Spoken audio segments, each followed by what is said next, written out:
kecamatan 50 ini untuk menjaga kampung. Niat saya tulus hanya menjaga kampung. Saya ingin menegakkan adat kembali. Di dalam adat istiadat itu adu adab. Maka dengan adab masyarakat kita ini terjaga.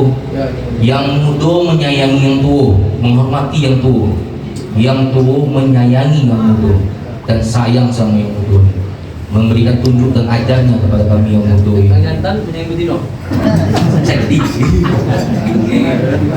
Perguruan pencak silat Telaga Biru Indonesia dari aliran silat Taralak.